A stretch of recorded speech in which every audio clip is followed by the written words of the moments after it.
those people who have stayed in the Gulf Coast who are trying to recover from Katrina's damage. And we're not talking about FEMA or the Red Cross. We're talking about church groups and the volunteers, including some from Southern California. When Katrina slammed the Gulf Coast, Jean Larroux, a Presbyterian minister, left behind his congregation of 3,500 in Memphis, Tennessee, and moved back to his hometown of Bay St. Louis, Mississippi.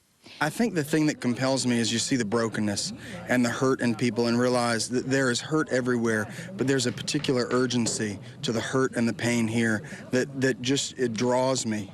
Now, 6 months after the storm, Larroux is still working around the clock, assessing the needs of the families here and the skills of his volunteers to help rebuild this town one house at a time. In connecting those two together, it allows me to be part of the lives that are here and also part of the lives like these guys who are here to help, who've left their jobs this week to come build this house that'll be given away to a family. That family is Troy and Kelly Dequant. The couple and their 3 young children lost everything to Katrina. How do you feel knowing that a house is on its way? Feels good. Feels real good. Be able to get a place to raise my kids again. Kelly?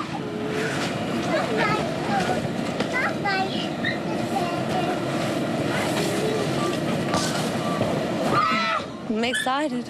They explain to their kids how the water ate their house. Kelly says they don't have much, but they do have each other.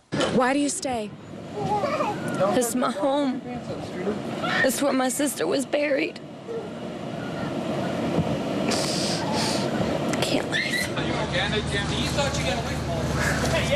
In another part of Bay St. Louis, the Calvary Chapel from La Habra, California, has set up camp to provide the residents with necessities. We moved into more of a rebuilding phase with the folks out here.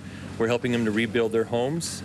We're helping them to clean up all of the mess that's out here.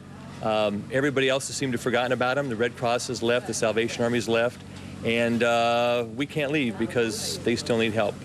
It's a place where Flora Bolton can get a hot meal. She lost her home and can't get a FEMA trailer. What she hopes for are the things most of us take for granted. I'd be satisfied with just plumbing, electricity,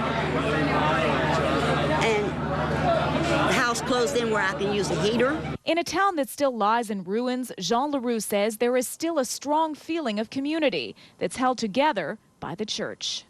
So is there a church here right now? There is a church here right now, but there is no building. Absolutely. Jean Larroux building houses for the people of Bay St. Louis. We are back here live over Bourbon Street where it has been a fantastic